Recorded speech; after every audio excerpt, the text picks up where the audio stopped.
When Heather and I were thinking about this session, then in order to get value out of the conversation, which you are the participants in, I am merely the moderator, then you have to have people who are known in their businesses as agents for change within their businesses.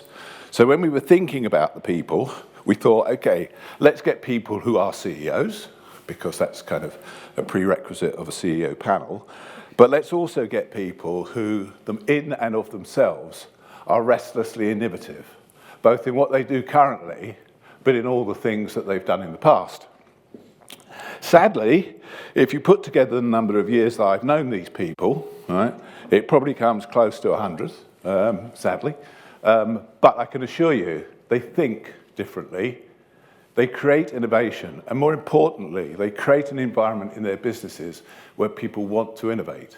So can I introduce the panel to take their seats? So starting, they're going to introduce their businesses, but can I start let's start with you, Ruth, if you'd like to introduce just yourself and your business, and then we'll go into the 5 to 7 minute session. Ruth. Great, thank you. I'm Ruth Hancock. I'm CEO of Octopus Money and also chair of Seckle, both of which are part of the Octopus Group. My background is a bit weird, so I've been in this industry for about 6 years, but retail banking before that. I started a bank called Tandem, and then a whole range of other things before that. So maybe I'll bring some of that in as well. Rich. Hi, I'm Richard Wilson, Chief Executive of Interactive Investor and CEO of Aberdeen Personal Wealth. I've been involved in technology and financial services for the last 30 years in retail, wholesale banking, and retail and wholesale broking. Andy.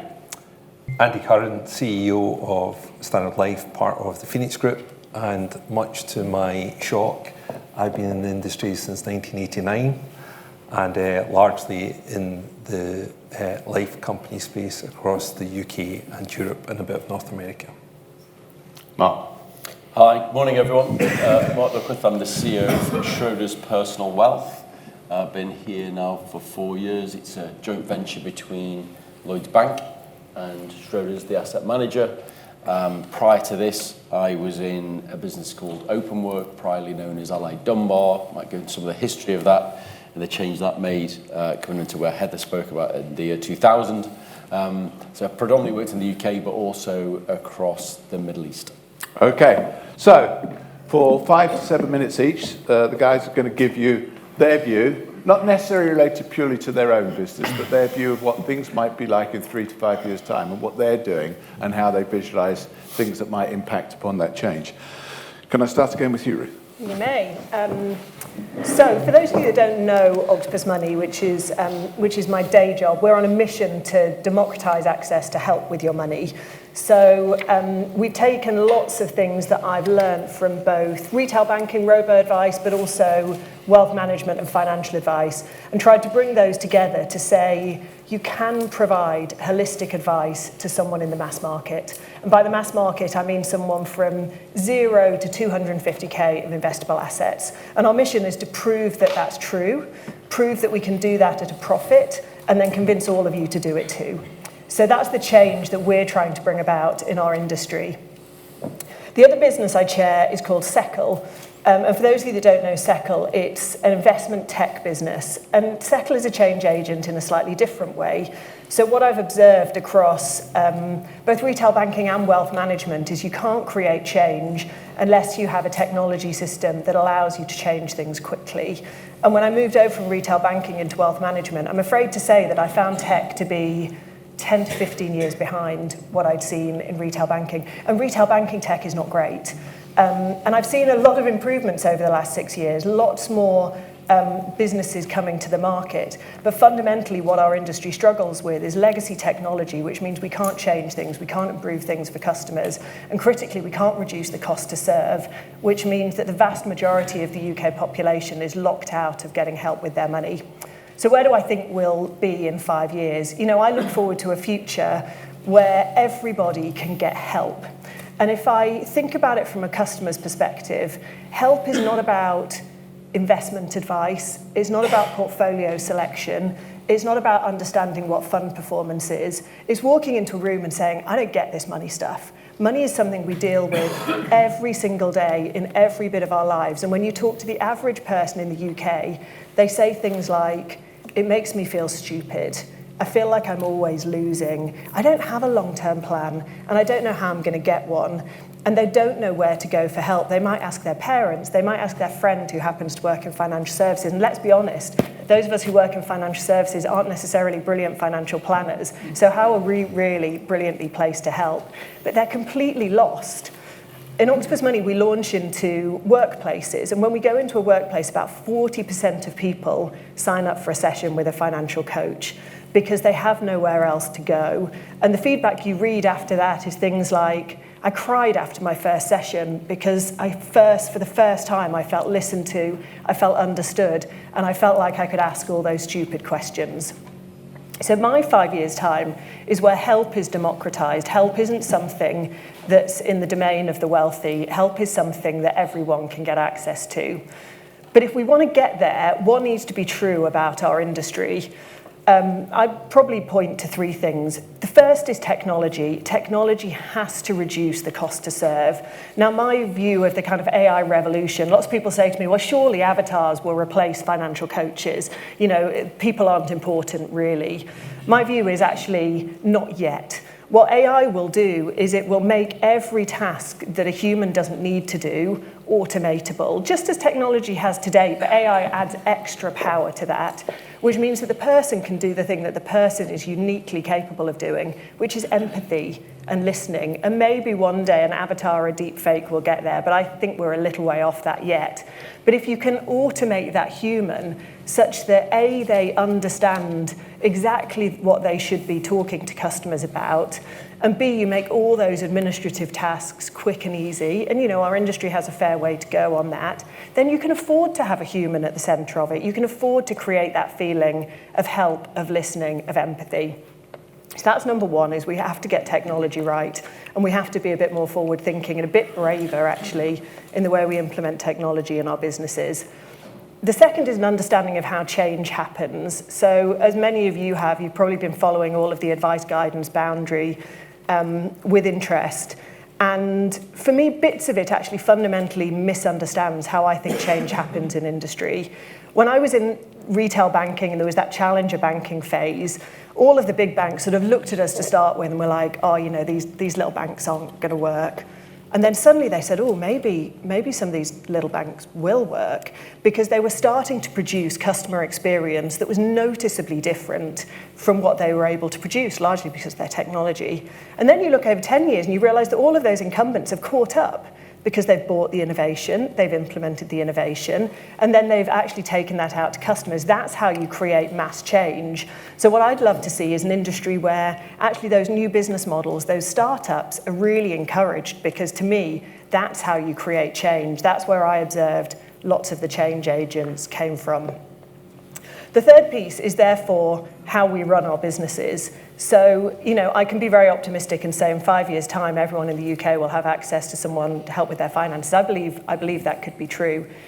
But there's a certain element of patience that's required in that. You know, Octopus is a group of businesses, and 8 years ago we set up an energy business, and everyone said to us, well, aren't you really worried about the big six? What are you going to do about them? And Greg, who's the CEO of that business, said, well, I'm going to become one of them. And everyone sort of laughed at him. And, you know, we're sitting here today, and Octopus Energy is the biggest electricity supplier in the UK. The reason is we as a business are privately held, we're entrepreneur owned, and we have no desire to sell any of the businesses we build, which means that people running businesses can be incredibly patient and obsess over the customer outcome rather than the in-year financial return. And that's important when you're breaking ground, because no one who innovates gets it right every time. I make more mistakes in a day than I get things right, because that's how you learn, and you're constantly pushing the boundaries, so of course you're going to get it wrong. So we need to create space in our businesses for patience, for tolerance for mistakes, in order that when you look forward, you can create more change in 5 years than you can believe possible, but not if you're only worrying about what you're going to do this year. So that's my vision of change. Thank you, Rose. Richard. I want to work for Ruth. So just a little bit on our business. Our core purpose is to help more people take direct control of their financial future. I joined the business almost exactly 7 years ago, and what we saw was 2 or 3 very simple things. Number one is the consumer was very badly served, and number 2, the cost of access and the experience was very poor. We've adopted a subscription-based business on the basis that we don't think that charging percentage when you take no risk and you're admitting assets is rational. So that was a bit of a contrarian position. It's worked reasonably well. So we've grown from about 2 billion of assets to about 62 in the last 7 years. And I'm pleased to say during that period, we've dropped the price of our pension by about 75-80%. So now you can have a pension for life for as little as £5.99 a month.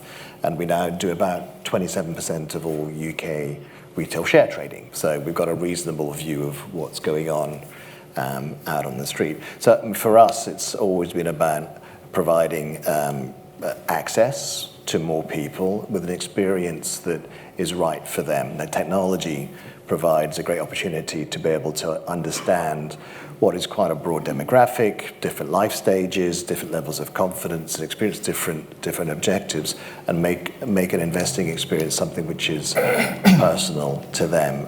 On change, change requires great people, frankly. It requires constant communication and a culture which breeds clarity and confidence, but also requires clinical decision making and focus.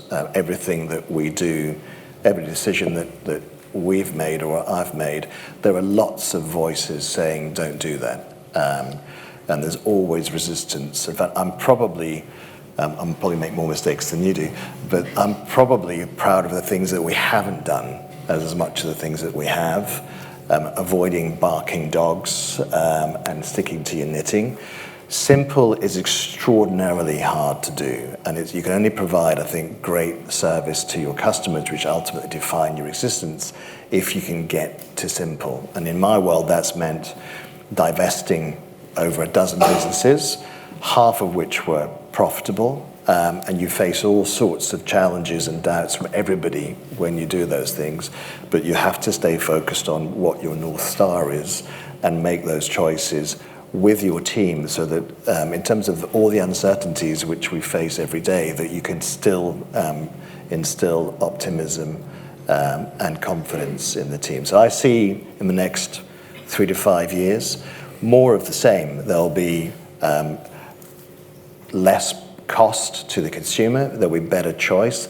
A lot of businesses with legacy operating models will become redundant. The pace of change is such that for us it's all about relative velocity. Can you consistently move faster and better than the other folks? And that's all about technology. It's all about understanding the granularity of data so you can understand the individual consumers' behaviors and how best to serve them. Thank you, Richard. Andy. Thank you both. Feeling the pressure to give you a good opening 5 or 6 minutes. I mentioned in 1989 I joined the industry. I traipsed down from Glasgow to the Peru, and when I joined I thought, my goodness, what are they talking about? And to some extent, to this day, I still think the same.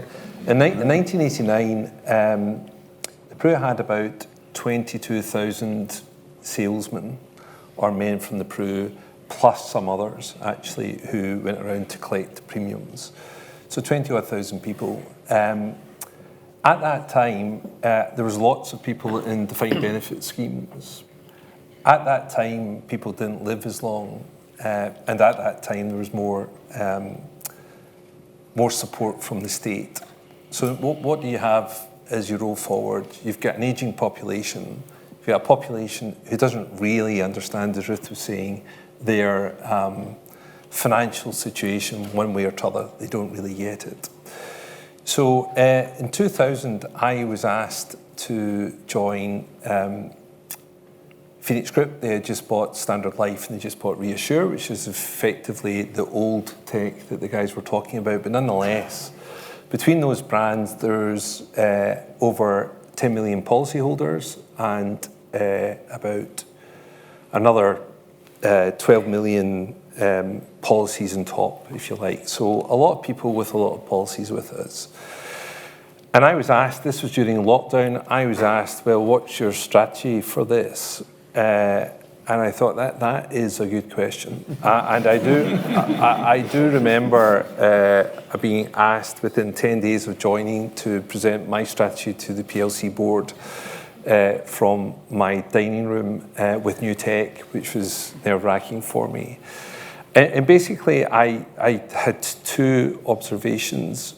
One was that we couldn't not engage with 10 million people who need help.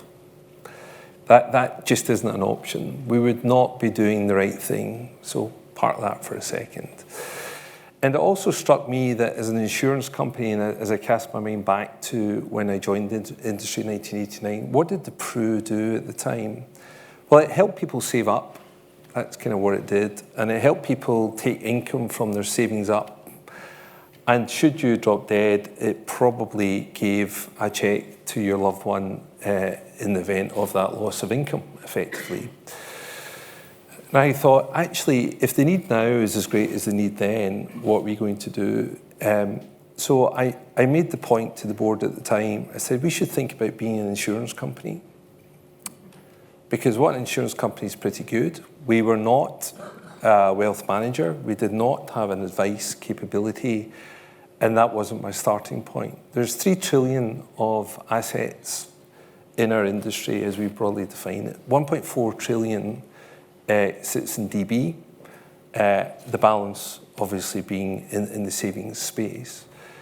There's 50 billion pounds goes in per annum into corporate pensions and auto-enrolment and all of that, and there's about 50 billion pounds goes into the annuity business, so 50 billion pounds of DB de-risking, as it's called. And then the balance, about 100 billion, maybe more, is probably controlled by many of the people in this room or is part of the industry that you focus on. And the thing that I thought about it was actually what we want to do is be taking on risk. That's what insurance companies do. And it did occur to me that actually there's been not a lot of product innovation in this space. You think about RDR, you think about pension freedom, and so on and so forth. And you have a binary choice largely between income drawdown and conventional annuities. And if you take the section of the Liz Trust Premiership, that had a massive impact on all of that. So for me, what I wanted to be was innovative in that space and find a way of, in a 21st century way, engaging with 10 million people who fundamentally weren't being engaged with. So that was my challenge. So culturally, internally, I had a problem. And the problem was, if you run a back book business, a heritage business, a M&A business, you're not inclined to take risk. You're inclined to do things that you know, if you do it and do it well, you know what the outcome will be. When you're operating, as the panel members to my right said, when you're operating in that open market, you may have an idea, it may work, it may not. You'll make strategic decisions which may work, it may not. And getting culturally us to be comfortable with the fact that when the board asked me, are you sure this will work, Andy? I would frequently say no. They had to get comfortable with that. I had to get comfortable with that. And that can be difficult. I think Richard touched on that. It can be difficult, but you have to be determined. The other issue for me, actually, more or less at the same time, I became the chair of the Long-Term Savings Committee at the ABI, and the ABI represents the insurance world in the UK, broadly speaking, and it is split into two areas, general insurance and the savings industry. And I don't know what happened, but probably the members of the ABI don't know what happened. I ended up being the chair of that. And one of the first things I said was, we should really have a look at this advice and guidance review. Because if you take whatever stats you want to look at, 90% of people don't get advice, or post-RDR, it's the privilege of the rich, and so on and so forth. That's not acceptable. Now, to a man, woman and child around the Long-Term Savings Committee, everyone said, we've been around this before. And I said, yeah, I know, but it's just too big to let go. It's just too big. So in summary, for me, a couple of things. Everything has changed, but to an extent, nothing has changed. People's needs, people's worries are probably the same as they were in 1989. We have to find a way of engaging with people, and it has to be democratised, as Ruth said. She's absolutely spot on in that. I feel every day I have a responsibility to the 10 million people who are our customers, and finding a way of engaging meaningfully for them. And I also feel that I have a responsibility through the industry and through our dealings with regulators and the like to help push, coax and cajole people into maybe uncomfortable spaces. And it's all very well being enthusiastic about that, but you have to be consistently enthusiastic. And keeping that energy up to create the change is something that's really important. So make no mistake about it. I don't go up every morning and bounce out of bed and think I'm going to solve 10 million people's savings problems. I just don't have that energy. But I need to give myself a shake every single morning to say, no, this is really important. This makes a difference to a huge number of people's lives, not just in my world, but as part of the industry that you guys all represent and we all represent. So it's a privilege to have the opportunity to do it. It's a privilege to speak to you guys this morning. And with that, I will stop. Thanks, Andy. Very good, Andy. Yeah. Thank you, Mark. And on that note, last. you can relax now. Three, right? And you go, Mark. Thank you very much, Peter. So, really is what they said. So I think it's quite interesting of what we just heard in the three. And I clearly don't know what they were going to say. I think two democratising wealth, and Andy obviously just trying to find contact. So let me start with a statistic that we haven't shared this morning. What percentage of people actually engage in purchasing or speaking to somebody about a financial plan in the UK? Well, not far away. That's 11. This is according to the Landcat, okay? 11. So that's in a one-off basis, okay? So 11% of our population start that conversation. What percentage of those have an ongoing relationship? So if something changes in my life, do you think that would be important? I would say yes. And it's only 60% of the 11% according to the Landcat. So just over 6% have got this ongoing relationship, this access to advice that my colleagues here are stating that it is so important. And you think about just how complex this is now. I really like Ruth's words, about why I don't engage. Why am I not engaging? Am I not rich enough? Am I not complex enough? I don't understand it. It's probably really expensive. All the things I think that this industry right now has to tackle. So it's quite interesting, isn't it? If you think about what does this industry focus on, I think right now we've got 40 consolidators of financial advice in the UK. You said at the top around where were we at RDR, we had about 83,000 financial advisors at the point of RDR in 2013 to give access to people. How many advisors do we have today? 27,000. For how many people in the UK? About 69 million, thereabouts. Yeah. So you start to think about what's really changed since 1989, the man from the Peru. What's changed post-2000 in the Act? What's changed since RDR? Actually, we're restricting advice, which is why it's so important. We give alternate methods of access to clients. But I think our focus is somewhat inwardly facing, rather than what I believe is truly the game here, is to think about how can I engage people? How can I make it easier for people to want to engage in financial services? And obviously price is a lever, but I actually think we've got to use some of the technologies that we've spoken about earlier today and through our colleagues to think about, to make this far more of an engaging experience. It cannot be, I'm starting from a place of I'm actually concerned to engage. It's going to be complex. I'm going to feel like there's a barrier. It's going to ask me a question that I probably don't want to answer because I've got too much debt. I don't feel I'm successful enough. I haven't done what I should have done in my life. I don't feel that. So why am I going to share that with somebody I hardly know? And we've got to start to think as an industry, how can I just make that easier to get on board with? And ultimately, that's the challenge for myself and the business. We're very fortunate to have Lloyds got over 30 million customers across the UK, so it's considered the bellwether of the UK. Not necessarily a great bellwether at this moment, but it is the bellwether of the UK. We've also got Schroders, Europe's largest active asset manager. So we're very fortunate to have active inbound clients. So our challenge really is to think about how can we engage those clients from Lloyds in a far more engaging manner? How can we give them a greater experience? And I don't feel that it is the one way of doing this. So at the moment, it's predominantly face-to-face advice served at a lower price point. I'm very proud of the fact that the amount that our clients invest is lesser than the average that we have in this room. So our average is about £150,000. But we deal with people very low. We've got some people with lots of capital. But I want to serve it at a lower price point. I'm from Stoke-on-Trent. Anybody been to Stoke? Robbie Williams. Robbie Williams has been to Stoke, yeah. He's born 3 miles from where I live. The Robster. So, if you've ever been to Stoke, it's a pottery town, like 6 miles long, 1 mile wide.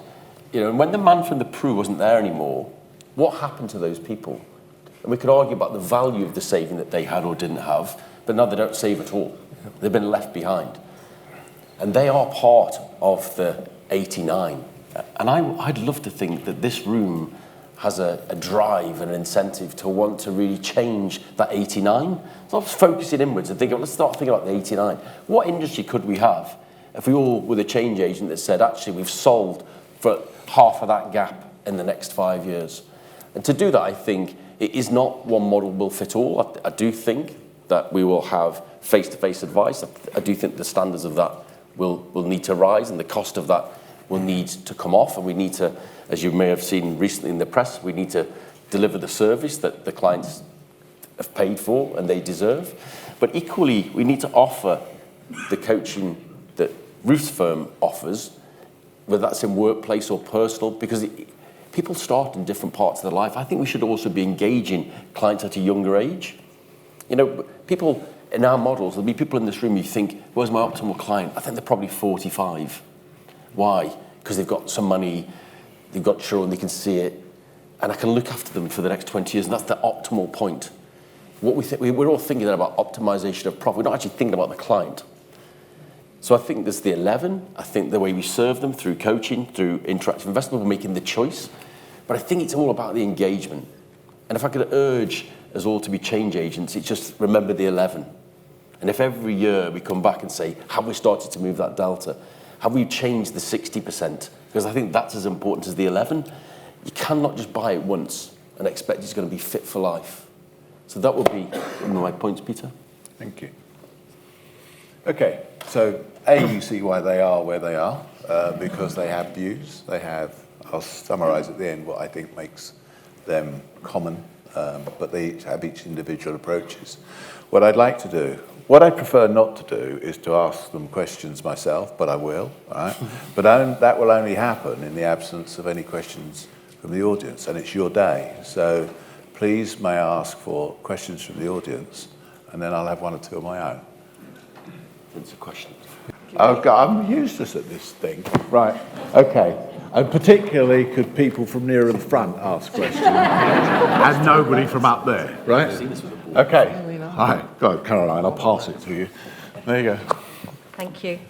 Thank you, everybody. That was really, really interesting. I think my question, when we think about change and fast forward, and it's looking through the lens of our next generation of financial planners, and it's looking through the lens in terms of our next generation of clients as well.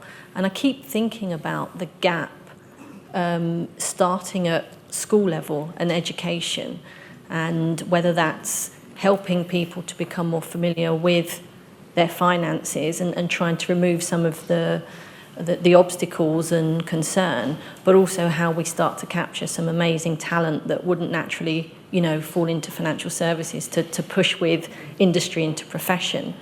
What's your viewpoints on that and how we think about directing some of what we can do to schools and education? Okay. Are there a couple of you who want to pick up on Caroline's question, or do you want me to pick two? Okay, go Ruth. So it's a really good point. I have views on both. On career paths, I couldn't agree more. So I'm clearly a big advocate of coaching. So for those of you that don't know, a coach is not a regulated individual, but in our business, the tech provides the regulated advice. What coaching does is it provides a different entry point into potentially becoming a financial advisor, where most people come through kind of ops and power planning. Coaches come through empathy and spending time with clients and then train their technical skills on the side. So I get really excited about that because I think it attracts different talent. I think it's exciting for different types of people. And actually it creates a route into the industry that's not about business development and building your own book. It's predominantly about serving clients. And I think that will attract different talent. The education one is an interesting one because so many people obsess about we must train our children on sort of financial literacy. And part of me agrees, there's a familiarity at that age that is useful, but I think of it a bit like L&D in the workplace, which is if you train someone in your team, that training them is one thing, but they've got to embed it immediately if actually that learning is going to stick. And to me, the challenge about too much financial education, assuming that's going to solve the problem, is there's no embedding, really, when you're not in control of your own finances. So I think it's about picking the moments when the embedding can happen immediately after the education, which for me is actually more when someone has their first job or has control of their own finances, which might be university, it might be immediately post-education, it might be first job. It is the not thinking about the 45-year-old, but thinking about the 22-year-old. But I actually obsess about that because that's when people can make their own choices rather than education. But just a view. Come on. Yeah, so great question. Average age of a financial planner in the UK today? I like stat over today. 55. It's older now. It's older. Well, it should get older. Every time we publish this, it's around 57, 58. It's 55, but it's been 55 for the last 25 years. Yeah. Anything. I'm not sure how to And that is the truth, right? It's never actually changed what's going on with these people. So we've got 11% being served. The average age, I think, is 57, but Peter will say 55. They look younger when you're older, Peter. So 57. We've got to do more. So we have an academy. Average age of our incoming financial planners, 32. Split identically male, female, 50-50. Not by design, just the way that it is. I think more firms are going to need to do this because actually I fear for the 11. So if you actually then think about what's the percentage of those financial planners that may choose to look to retire in the next 5 to 10 years, that's about 3/4 of those people, unsurprisingly. And we've got many financial planners sitting on books of 250, 300 clients that don't want more clients, that aren't driven to that. So I think there's an imbalance of what we consider to be the 27,000, their age, but actually I think the requirement for the industry to have way more younger financial planners is actually way higher than perhaps we're coming into this room thinking that it is, alongside of the alternate models. For education, I would like it in the curriculum. And the reason I would like it in the curriculum, because I think it will start the debate between the children and the parent. So I don't think you're going to, if I talk about mortgages, it doesn't mean I'm going to go and buy a mortgage when I'm 10, but it does mean I'm going to start to understand more of my parents, their money concerns, their things. And as I get towards uni, I'm thinking about my rent. I'm thinking about, am I going to get off that? When I see my future, what about credit debt? I think it's important they are live skills that we probably catch when we're actually inside it rather than understanding it before we go into it. So that's the reason I want to.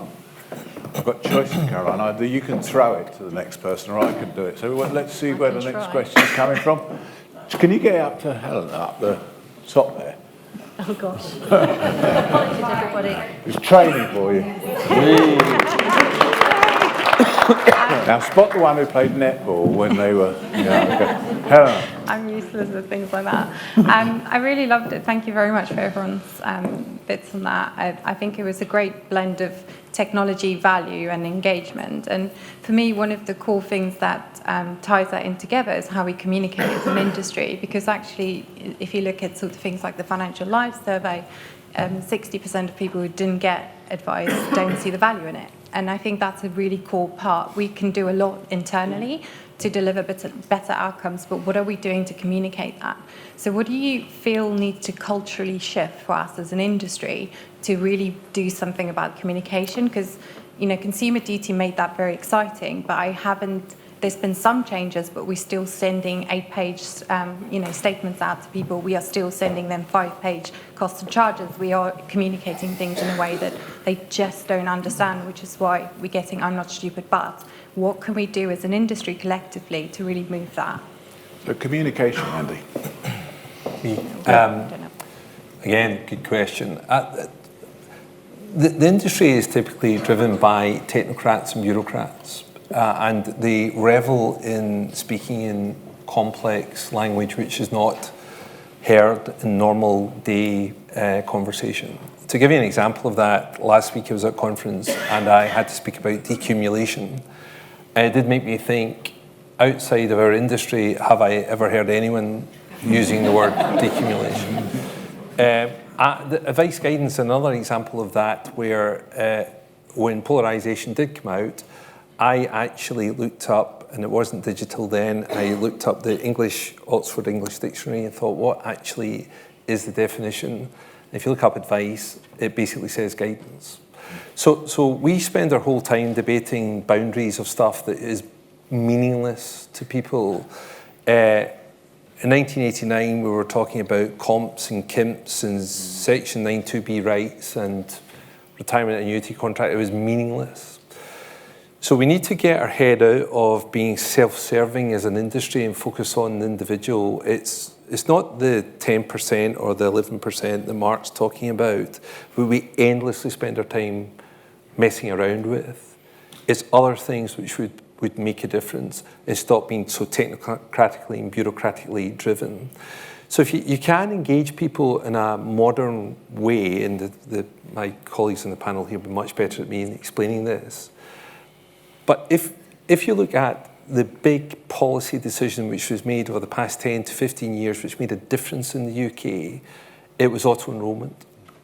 Yet we sit here and we know that the auto-enrolment contribution of 8% is not enough. It's not nearly enough. It has to be 12. We've known that for ages and we still don't do anything about it. It's rubbish. It's rubbish. It's not good enough because you're not helping people who are younger, who need to think about how much have I got in my pension. It was interesting, my son has recently started work, part-time work, he's in a pension plan, and he was telling me, very excited, early 20s, that he's got £600 in his pension pot. That's the beginning of engagement. So engage with products and policy and all the rest of it. Don't be technocratically and bureaucratically led, because it's a tried and tested failure, enough already. And then finding a way of how do we engage with people in a way that they find easily digestible and not embarrassing. Okay. Rich, yeah. Have a go. I don't know if he was involved in this, but a few years ago we were all required to do our cost disclosure reporting, which was a lot of fun. And I think when we switched it on, we got a reasonable size audience, 400,000 people or something, and 2% clicked through and read. And I got mine, and I looked at this thing, and I think, I don't actually understand. I thought I knew where I was, but now I've read this thing, I don't know anything. So we've come from a position which is technocratically and regulatory driven, which is, frankly, nonsensical to most people, in a world where, when I said we did last year, we surveyed 10,000 people, of which half were II customers, and 23% couldn't actually explain what a pension was at all. So there's clearly an enormous gap. What we've been trying to do and making some progress with is, on the one hand, using AI to drive content and communication and education according to individuals' profiles and needs, as well as their kind of expressed wishes, and then use other technologies to help engagement. So a statement, you call it, and we will call it three-dimensional, but a statement that provides a kind of video talk back and explains the statement live to someone who opens it, as opposed to just reading a pie chart which looks at you and says, okay, there's a pie chart. So there's lots of technology available to make it it better. There's also, I think, Ruth, to your point around coaching, I think we also have an opportunity for some self-help, and we created family accounts to link children with parents, but there's also, I think this summer we'll launch something called II Community, which allows all of our customers to create groups with each other. And one thing I've found is, of all of our customers, I've probably got 25,000 who know way more about my platform than I do. It's what they do, and they're way more qualified professionally than any of us. And putting those in these community groups actually help to share information between customers and help kind of create those links, so you can actually you build confidence, because no one knows the absolute. If everyone knew the absolute answer, we'd all have our version of Necker explaining how great we were. No one knows. There's always uncertainty. So it's providing those tools to communicate to make people feel more confident they can make choices that are right for them. Thank you, Richard. All right. Okay. Well, we've got time for maybe one or two more questions. So I saw a couple of hands up. So I might take questions from the audience. And to save you throwing the thing around, I'm going to pick somebody with a deeper voice, so that you're not going to get the box. So you're all right. Can you hear me? Yes. Good. So I've got a question about how you think advice should be charged for. And so today, the vast majority, I think it's over 90%, is based on basis points on the assets. And in fact, a friend of mine who went to Octopus Money recently was told, well, you can only have the advice if you bring your assets in. So in one way, that is democratization already happening. Someone with a standard annual review who has £300,000 in his pot is paying 3 times more than someone who has the same review with 100,000. And the cost of providing that advice arguably is very similar. And yet someone's paying 3 times more. Now you can argue, yes, democratization, great. The person with almost nothing is getting something that costs a lot more for little, and someone with more is paying less. So you're all acting as Robin Hoods. Is that right? What's the best way to do it? And clearly a topical question in the light of recent events. I think I'm going to ask people who want to comment on this to comment rather than pick people. Because it's kind of a tricky thing to do. So on you go. Go on, Rose. Yeah, I mean, to me, the holy grail is you charge according to complexity of need, because that should bear the greatest correlation with the amount of time someone needs to spend. Now, we all know that that's really hard to do. So what you're trying to balance is complexity of need and time spent, and risk to the business, which does increase with asset levels. How do you find the happy medium within that? You know, I think in a perfect world, you would pay for the time that the person spent advising you if you're paying for advice. But what we've consistently found is, A, it's very hard to predict, and people want some sense of predictability. And B, we know that people are less likely to take advice if there's a big number up front. And that psychological barrier is there whether we like it or not. So to me, you've got to balance fairness, which probably would be saying there's this hourly rate, you pay it, with engagement, which we know if there's a big round number up front, and if people don't know what they're likely to have to pay, they're less likely to engage. How you find the balance between those, I don't think any of us know. And then there's industry norms, which mean that the industry commentators want to be able to compare you with others. And if you're off to the left field, that's tough as well, because no one knows how to compare you. So I would love to be able to give a clear answer, but those are the things that I think probably everyone in this room is wrestling with, and there is a spectrum between fairness and sort of practicality.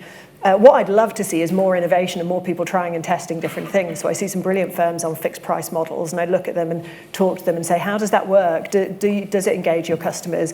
And what I've found so far, for what it's worth, is that ultra high net worths are comfortable with fixed fee models. The rest of the market is not yet, is what I've learned so far. But I would love it to be different, but I don't think it is yet. Okay, we've got 3 minutes to go, and this is clearly topical. So I'm going to stick on it and let Richard make a comment. Just very briefly, so we don't like percentages at all. We're a subscription business, so you can expect us fairly soon to come out with something that says, no, you don't need to pay percentages. There's a question about what's advice versus coaching or support. You'd expect, I mean, the majority of people in accumulation with no special features, there's a lot of things that you could do to support them, which is it's just not a personal recommendation, which puts you over the line in terms of the regulatory position. So you can support a huge number of people just by guaranteeing them a level of human contact with technology enablement. And then what you'd expect us to do is to have a menu of options where if you have complex needs, and most people, there will be regretted decisions if they do not take advice at some point in their life. The question is trying to get those right so that you can help customers say, listen, this is a point where this is something you can't undo, and these are choices that are quite structural, so you really need to take an advice position on that, and that's where you'd have a pay-to-play model for those particular choices. That means, of course, that in terms of the technology, I mean, when I got involved in the advice business of a related party of ours, the ratio of advisors to customers like 1 to 75. Overall, I need to move to a ratio of well over 1 to 1,000 so I can make the price point something which actually it's okay. And because most people, whether it's medical services or others, I mean, I don't want to call my doctor every day. Yeah, literally, all I care about is when I do call him, that he answers. And that's what we need to provide is a support structure which says that that you give the confidence that where they need the help, it's there and they can choose. Okay, thanks, Richard. Mark, very briefly. It is a great question. It is, because I think if we think about change and change agents, the model, I sense in your question there's an inherent unfairness potentially in the way that this is done. So let me try and answer this as honestly as you can. Things that you could take away. So on the initial charge, people tend to have that paid for within the platform account. Another way of doing it is make everybody pay a check so they understand it. That's what we do. So people pay checks or bank transfer, not always checks.